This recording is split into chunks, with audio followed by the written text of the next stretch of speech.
Hi guys! What is Anna Karenina really about? My name is Franz, and this is Sofia. Nice to meet you. And it will be kind of a drunk history to make it easy, accessible, but most of all fun, because yes, Russian literature, although it doesn't look like it, but it can be fun.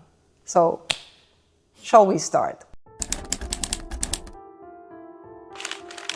Franz Wertvollen, writer, historical fiction author and composer, has over 15 novels published in Russian, was raised in Paris, worked in UNESCO headquarters, speaks Russian, English, French, German and Spanish, is studying Japanese. FTM Transgender, pronouns he, him. Sofia, a shy web developer, first time on camera, so thoroughly petrified, upset when people don't understand or try to read genius literature like young adult flicks. Raised in Estonia, former classical ballet dancer. Sofia here was telling me that actually Americans see Anna Karenina as a story of love, Or how society, the bad society, broke Anna Karenina's mental health, how it treated her very unfairly compared to the characters who did exactly the same things, infidelity, blah, blah, blah, but were male instead of female, that society was very inadequate to her. A lot of people say they feel a lot of pity to her, and even though she did a lot of fucked up stuff, they still feel like she deserved a better ending than what she got. Okay, who is Anna Karenina? She's nothing like you, my dear viewer. And not only because you can be male, even if you're a female, she's nothing like you because she's so fucking rich. It kind of already makes me dislike her.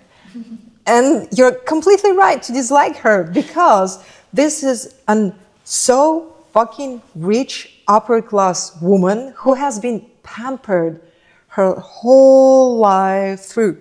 It's not that she married well, it's she was married to a guy who was very close to the Tsar. So she was married to an oligarch who had a lot of political clout, a lot of influence, but was also kind of a very boring dude. I see. So she was bored, like up her ass bored.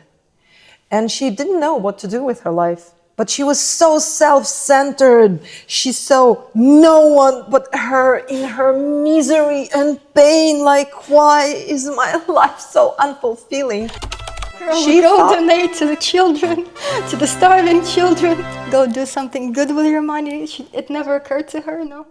And you would say, yeah, but that was like 19th century. Yeah, but even in 19th century, you had a lot of problems that were spoken of in the society. But Anna Karenina wanted to know shit about them.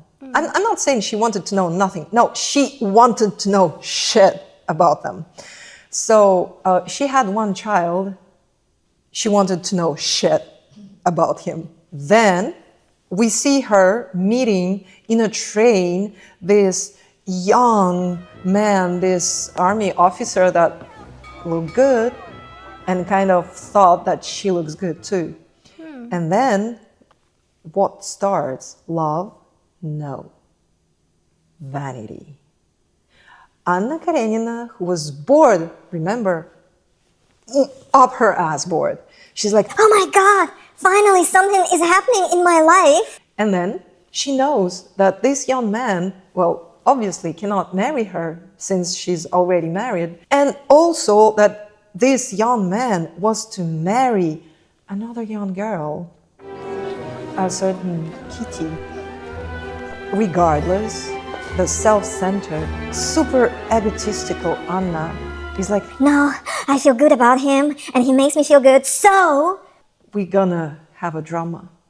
So I want more drama in my life. And since the guy is brainless, he's like, he's too dumb to put one and one together and to understand that if you're literally fucking the wife of an oligarch, it's not gonna be good for your career. You're gonna get canceled. But no, Like his brain is not enough to process this information. So he goes into Anna, he goes into Anna full speed. Anna is so happy because finally her life is less of a boring bolото. Swamp, yes. And then the problems start happening. Because, oh wow, what a surprise! Her husband is not very happy with her cheating on him. And then the society is not very happy with, such a blatant disobedience to the common rules. But we're gonna get back to it, right? What do we see? What happens between Anna and this young man gradually? Why this book is not about society? Because every time they have to prove their love, they fuck it up. When he is shot and he bleeds out, basically, Anna doesn't care. Anna doesn't even come to this young man because, well, the thing she cared about was the drama in her life. She needed something to pity herself for. Because from the very beginning of the book, she is full of pity for herself since her life is that unfulfilling, is that miserable. And don't come with your feminist ideas. I love feminism, I'm all for it.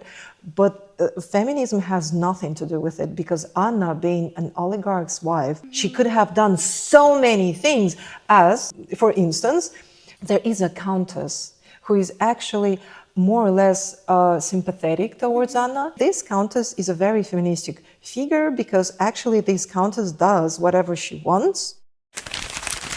Countess Lydia Ivanovna left her husband shortly after they got married, and they lived separately since.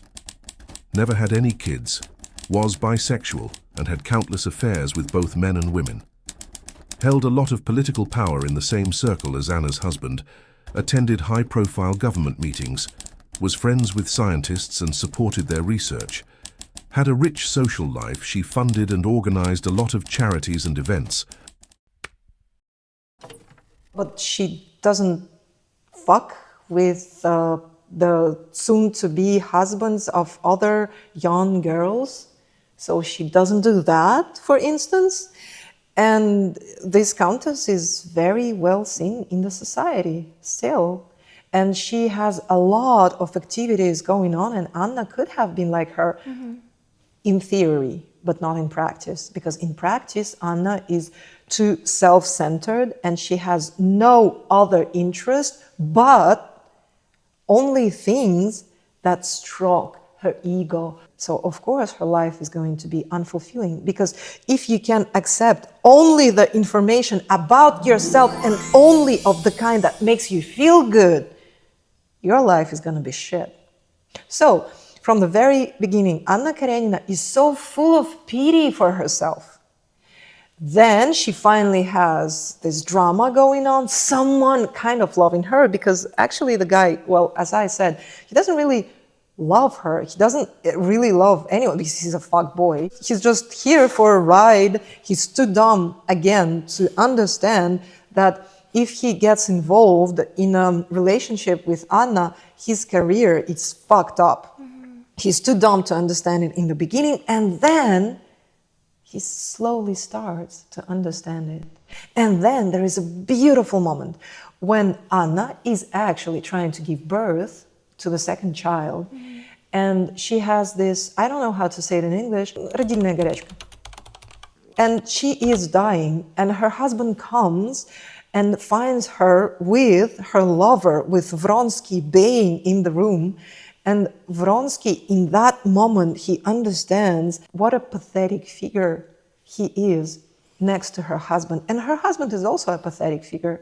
Her husband is a very squared guy in a tiny little box. But this very squared guy at least knows how to do his job. Interestingly, I've heard a lot of Americans saying that they associate themselves with this husband of Yes, Anna Karenina. because he's he's a tiny person, actually, but at least he has a job and he knows how to do it, and he kind of tries to be good.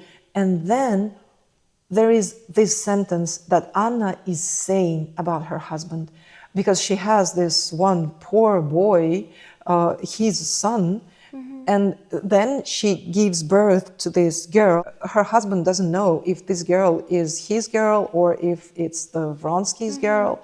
And then Anna, dying, is saying, like, please, please take care of those two children, because without you, people will forget about them. All the servants will forget about them, and they will run hungry, and they will run and catch cold and like die miserably. So please take care of them.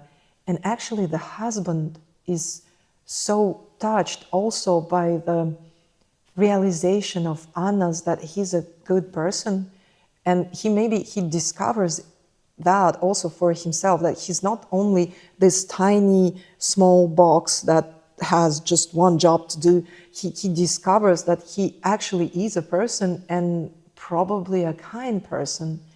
And so he accepts the girl that Anna, he accepts this girl as his own daughter, and he starts to take care of her, while Anna didn't want to know shit about her boy. Oh, sure, in the book she yells, she cries a lot, like, oh, my boy. But actually it's because she loves drama. See? Actually, it's more of an attempt to make her life more interesting and draw more attention. It's not about my boy. It's like, That's insufferable. I can't live without my boy. Like, I don't care if he's cold, if he's hungry, if he's alone, if he's sad, if he's whatever. If he's gonna be a laughing stick, right, in the society because of her behavior. No, she doesn't give a fuck. She's just like, Oh, no, poor me. It's insufferable. you see what kind of person she is. And she's here in her fever. And actually, what could have been a complete change of heart doesn't happen. And Vronsky, when he sees Anna's husband, and he sees that Anna's husband, next to her dying bed, he actually forgave Anna, and he forgave Vronsky. Vronsky feels himself such a pathetic, tiny being of a human spit. Like spat, spit, like how do you call it? This saliva, короче. So Vronsky feels that he's a tiny bit of saliva. What does he do? He says to himself, oh, I have to get better. I have to be a better human. I have to be a better man. I feel that this guy, Anna's husband, that I and Anna, we had so much contempt towards this guy. Like, haha, he's so dumb. He's a tiny square in a box. And then now I feel that he has more soul than I would ever have. Like, I'm nothing but a fuckboy who doesn't even have a job. And this guy, he serves his country. He wasn't fighting for his family, but he could have.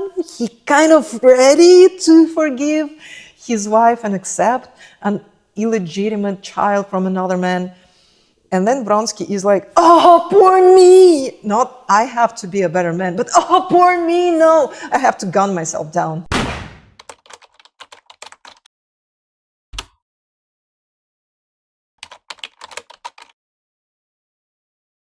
I wanted to tell you a little bit more about Franz Wertvollen, because I think he has a very unique cultural background to talk about those topics, because he was born in a Russian-speaking family of a diplomat, but he was... In Kazakhstan. Yes. I'm not Russian.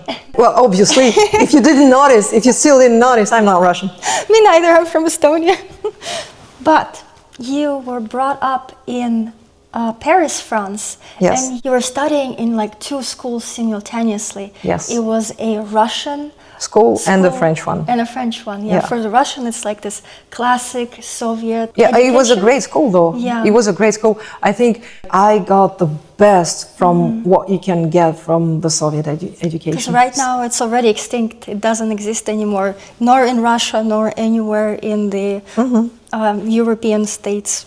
Yeah. So that was like the Russian part, and the part of the European French education. Like, you basically visited the same school as the children of French politicians. So I think it's very interesting. You got to like experience those both backgrounds. Okay. Yeah.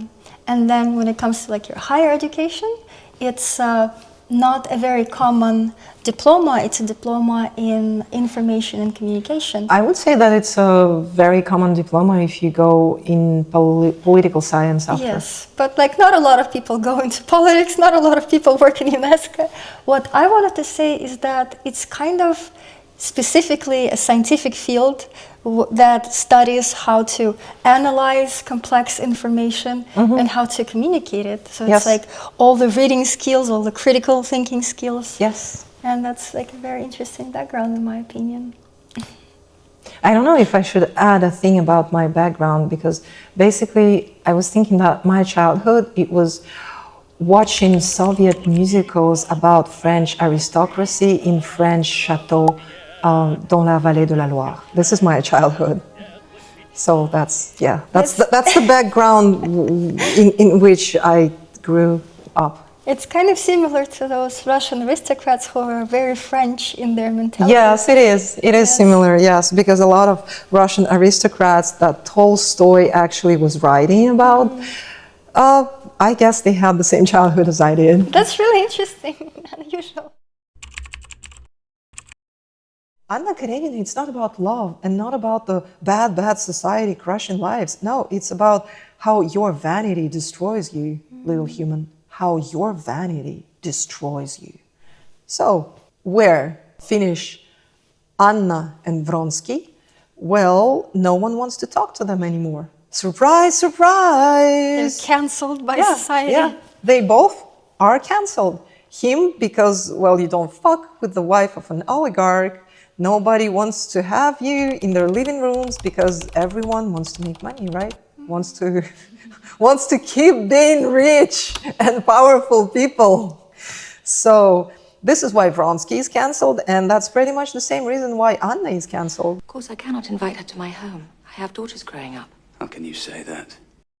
No one wants problems. I mean, if you're gonna fight the Tsar and his government, you have to have a better cause than a self-centered, egotistic nothing of a woman. So see, no one wants to have anything in common with them, and they're like, oh my God, why? No, but why though? Why? Well, maybe because you shouldn't have had this relationship that is about your own vanity and ego. No, but why? This is so unfair. Why is everyone treating us so unfair? And then they run to Italy. And this is why I started this video with Anna Karenina is not like you, dear viewer. She's so fucking rich.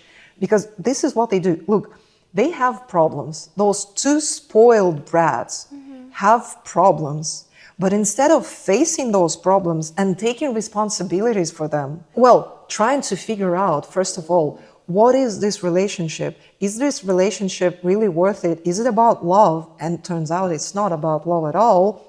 Then you take the responsibility and then you say, yeah, well, I fucked up. You take the responsibility for your fuck up, and that allows you to become a better person, right? If you're saying, oh, damn, what a terrible mother I am.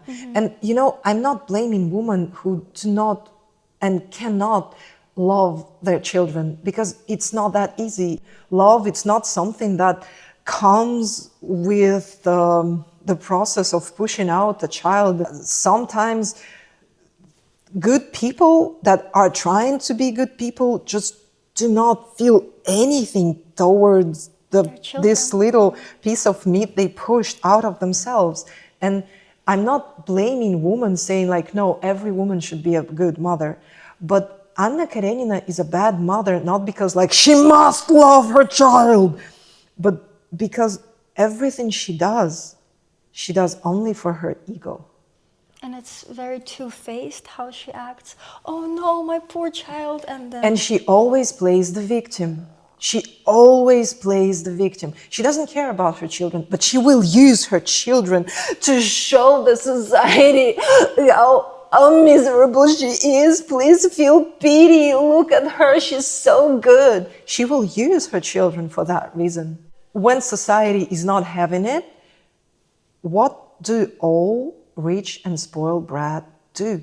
They run away from the consequences. They're trying to run away from the responsibility, from their fuck-ups.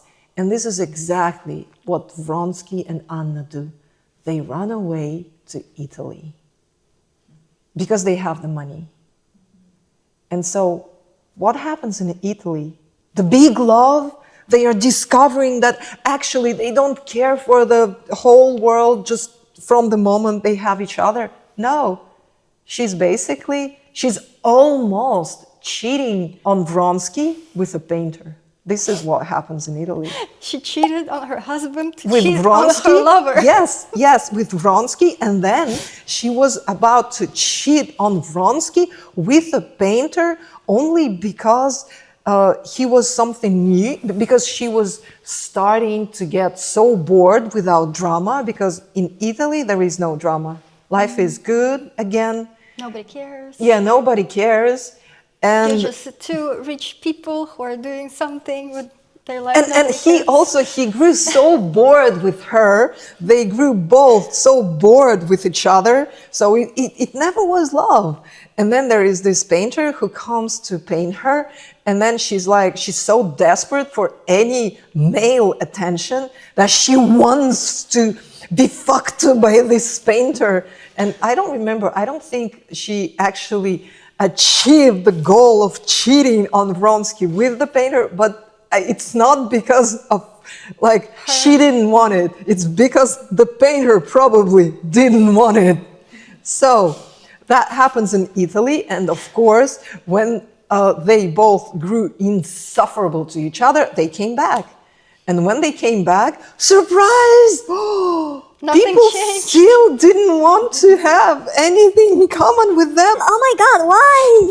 We've been in Italy for 3 months or maybe half a year. What is the problem? Why can't they forget that I fucked up my marriage? I fucked up my husband. I didn't care at all about my children. Poor me. But poor me. This is what happened. And then, they came back from Italy, and only then Vronsky, being brainless as he is, being a fuckboy again, he starts to realize, oh my God, my life is over. Because of this bitch, my life, and I'm not saying that he's right calling her a bitch, because basically she wasn't Nosferatu coming to him, oh, you can fuck only with me. No, of course, Tolstoy wouldn't use words like bitch, but this is basically what he does. He thinks about Anna Karenina, my life is fucked up because of this bitch. And then he starts to hate her. He understands that no more career, no more political clout, and the only thing he can do from now on is burn through his inheritance. And since it's 19th century Russia, to become a good businessman, he's too dumb for it, and also it's below his aristocratic blood. Yeah, aristocratic blood and everything. Because in 19th century Russia, even if you can be a very, very, very rich businessman, you're below the aristocratic class. And if you belong to the aristocratic class, you cannot work. You should not work. The only thing you can do is serve your country. And this is how you gain more lands. This is how you gain more clout. This is how you make more money. See? And this is why, Vronsky was I cannot even go and be a businessman. I have no possibilities in the army, in the government. I can only spend my money. And this is what he starts to do. This is exactly what he does. He burns through his inheritance through gambling and alcohol. And she's left at home. And now, since she really wanted to cheat on Vronsky in Italy, she becomes crazy jealous. See? Because she knows that she's kind of a whore. I'm saying she's a whore because actually she will fuck with whoever who makes her feel good about herself. And knowing about herself that she's kind of a whore, she knows that Vronsky is basically the same as her, and that he also will fuck with whoever that will make him feel good about himself. Because they are two egotistical brats. So she has her reason. She is right to become crazy jealous, because the moment that Vronsky will cheat on her, it's not a matter of if, it's a matter of when. So she grows crazy jealous, and she starts to do what? Yes, you guessed it. She starts to drink. She starts to be a lonely alcoholic in her lonely, big-ass apartment. And then she also understands that Vronsky is burning through not only his money, but will probably burn through her money too, through any of her allowances. See? But even here, she's not like this victim of fate, of her own No, actions. no, She could have yeah. taken care of her children. She could have done something with her marriage. Like she had still, even if she's cancelled by society, she had possibilities to like redeem herself. Yeah, well, it all started with quitting Vronsky. Any next step, Yeah. you start with quitting Vronsky. But if he's already kind of like one step away from cheating on you, and you know that he doesn't love you, like why hold on to him? Like, Because you why? don't want to change. Because to quit him is to acknowledge that you were wrong and that you did it all for your vanity, and quitting him is to get rid of this victimization of herself. You cannot claim that you're a victim if you quit him. By quitting him, you admit that it wasn't a one-of-a-kind love story worth ruining your marriage for, but a trivial mistake. Just dumb decisions. To do anything better with your life, you have to acknowledge that this whole adventure with Vronsky has nothing to do with love, but had everything to do with your own vanity and how shitty of a person you are. Basically, you are a whore that will fuck anything that will make her feel good about herself. And this is your root problem, and you have to address it and you have to solve it. And she was like, no, the whole world is wrong. I hate the whole world. I am a victim. I stand by that I am such a victim. And then she drank and drank, feeling more and more pity for herself. And then she barely was able to understand, drunk and crazy as she was already. And crazy because she was denying the reality. Because in the reality, she's nothing of a victim. Like, all her downfall was because of her ego and her vanity. But being sick as she was, she even barely understood she is falling under a train. And of course, what happened to Vronsky? Vronsky could again feel some drama. Oh yeah, oh finally.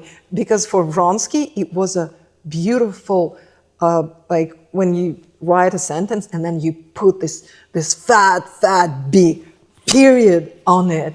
And now he could do the same thing as she did with her children. He was like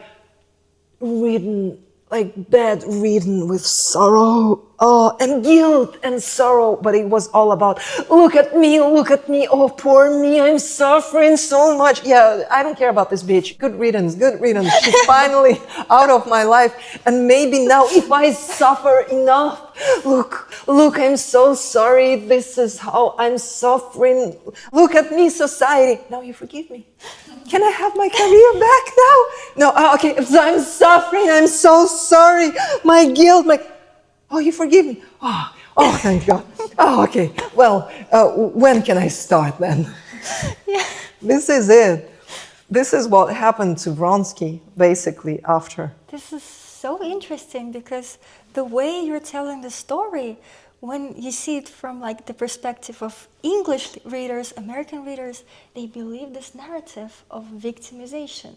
Yes. They start feeling so bad for Anna Karenina. They're like, yeah, she's this victim of society. Yeah, it's a mental illness. Yeah, she was done wrong by so many people. And when you go to the Russian perspective, maybe due to our literature teachers, they're like, no, society did nothing wrong. Society can never be wrong. This bitch is a calamity. She destroyed her own life. She destroyed everybody's life whom she touched. So don't be like her. Be like Levin. Levin is a good character. He's a righteous man. He feels bad even when she eats oysters. So be like Levin. Don't be this bourgeois like Anna Karenina. Levin is also, for me personally, a nauseating figure because he's so righteous, he's so self-righteous. Oh my God, I don't know who is worse. Anna Karenina, a fuckboy like Vronsky, or this nauseatingly righteous Levin that actually jerks his ego looking at Anna Karenina. He's like, oh yeah, I'm so good. She's a stupid bitch. But me, I'm so good. I'm not egoistic at all. I can't even eat oysters without thinking about poor people in the world. And that also, you're like, damn man, please die and make this world better. There's a scene when he's talking with his friend about how even long nails of one other count make him feel repulsed because he believes people should have hard-working hands that are usable for hard work.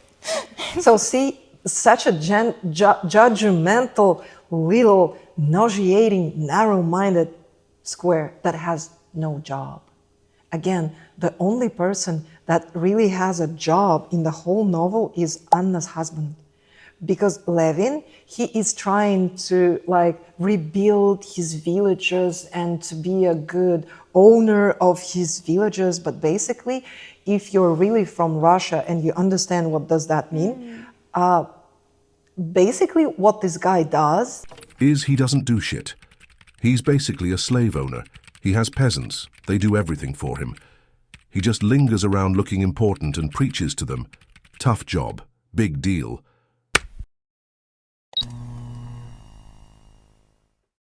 He cannot stand the life in the cities because that doesn't jerk his ego, because he's poor, he's ass poor. If you compare it to Anna Karenina, he is from the aristocratic class, but he is not nearly wealthy enough. So he goes back to his villages where he still has a lot of peasants who have no rights at all. And he's here like, hey guys, I'm with you. And I don't know what he expects. Like those peasants should dance and shout of their joy or what. And he doesn't work. He came back to his villages. He's managing. Yeah, but he manages shit.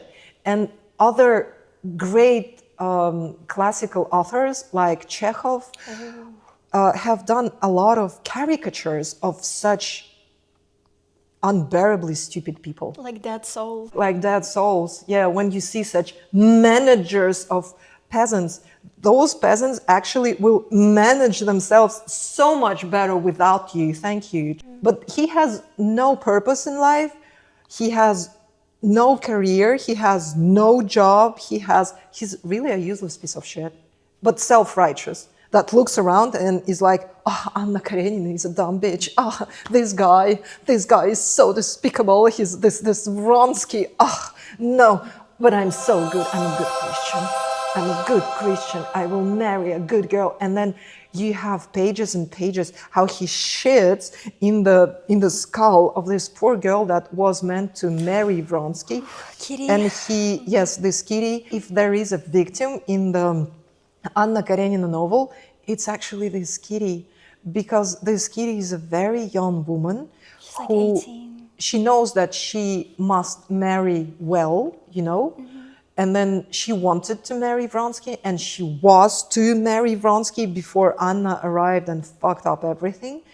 And then she had to marry Levin because, people also kind of started to gossip about her. Yeah, gossip about her, and her parents and she herself was scared that she couldn't find a husband.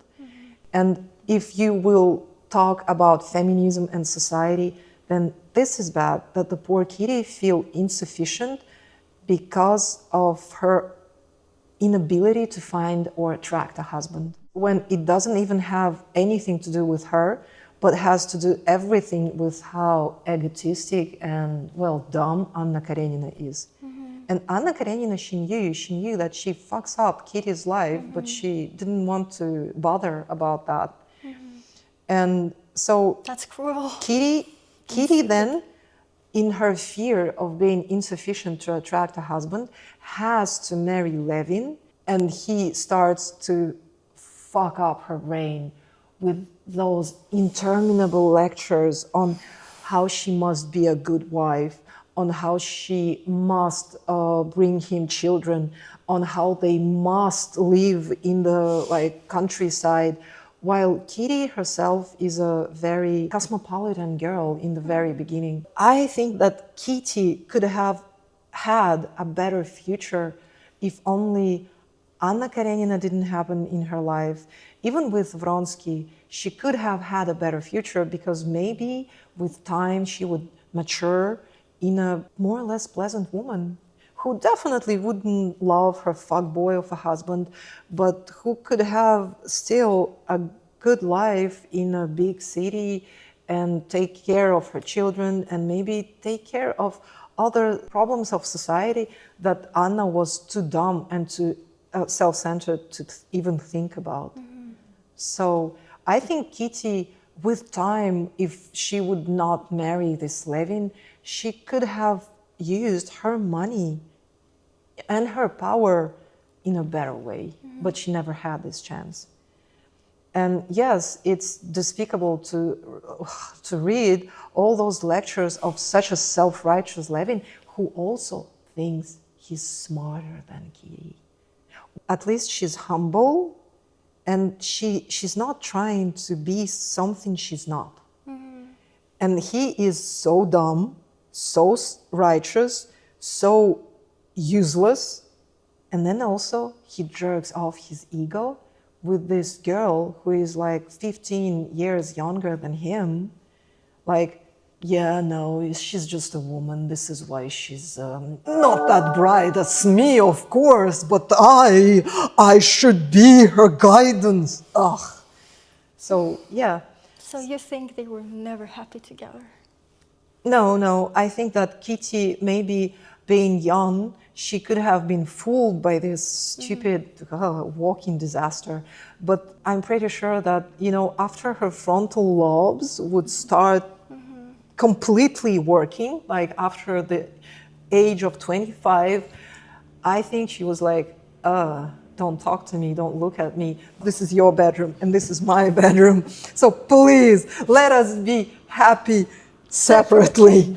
Yes, like a lot of Russian marriages, and not only Russian, like European, they came to that. The last room in our building is your bedroom and this is my bedroom, and let's never see each other again. Trivia. Great Britain, in France, in Russia, when you organize a big banquet or party or whatever, since like 16th century, you never put together two married people. You never put together to married people. Really? This is mauvais ton. Wow. You don't do that. You put husbands and wives very far from each other. Some people would say it's because you want to socialize in the society and since they see each other at home. But I say, no, it's because they hate to see each other. It's because they are like, no, we are having separate lives. Thank you. Never put us together again. Drama avoidance. Yes, drama avoidance. Drama yes, mitigation. Yes. Final thoughts. How English-speaking readers are fooled by Tolstoy's characters. What I'm thinking about is how much people are looking for romance in this novel. That I've read some people saying, oh, I really enjoyed these early stages of relationship of Anna Karenina and Vronsky, and when everything started going... Young adult literature. Exactly. When everything started going downhill, I was so upset and I was missing it. But then Kitty and Levin started to develop this deeper relationship with each other. I really liked their dynamic. Young adult literature. Whereas the dynamic was Levin basically like shitting in the head of this literally poor young girl who is 15 years younger than him. And it just makes me think about like all those people who read this book, like start to finish, and they still see those characters as so much better humans than what they actually were. Well, critical thinking. This is what they lack then. To be like an advocate of the devil a little bit. A lot of people were saying, well, but imagine yourself in Anna Karenina's position. Do you think you would have done better? Do you think if... Well, sure. I'm pretty sure that a lot of people, could have done better because not everyone is that self-centered still. I know that our society, like today's society, TikTok society sucks. A lot of people are dumb and self-centered, but not everyone. So I'm pretty sure that a lot of people that I personally know would and could and definitely will do better than Anna Karenina. See? All those people who likes Anna Karenina or who are trying to defend her, it's because they are defending their own vanity. It's because they have the same problems as her. I'm not saying that Anna Karenina is someone very different from the majority of people psychologically. I'm saying she's nothing like you because she's so fucking rich. And she's a very, very spoiled rich brat. Yes, for sure. That doesn't care for anyone but herself. But I know that the latest part of my sentence doesn't care for anyone but herself. That applies to a lot of humans today. And they all want Anna Karenina to have a happy ending because they feel, they subconsciously feel that they personally would not do better than her. But you don't ask other people, would you do better than her? You're like, oh, fuck. Maybe I'm too vain. Maybe I'm far too self-centered. Maybe I should become a better human, please? Think about it. And I know that young adult literature don't make you think that you should become a better human. And this is why classical authors and classic literature is such a gem, because actually, especially Russian literature, not only it shows you what ugly motherfuckers people are really, it also it shows you that with an intent to make you a better person. But it's terrible when people read classical literature with the same tropes and the same expectations as they read young adult literature. But that is already a topic for the next videos. Ooh, this is like my 30th time trying to record this outro, and I had no idea how miserable and excruciating it will be. I've always wondered why a lot of YouTube creators sound so robotic at the end of their videos when they go through this subscribe, like drill, and now I know.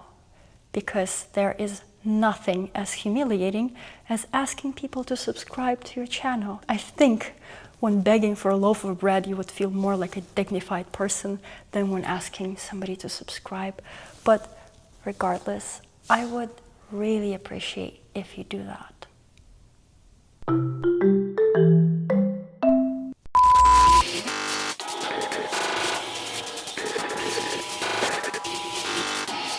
Leave comments with what kind of book you would like to see us analyze next. It doesn't have to be a Russian classic or a classic per se. It can be anything that you are reading right now, if you're brave enough to have Franz Wertvollen break it down and maybe annihilate it. Yeah.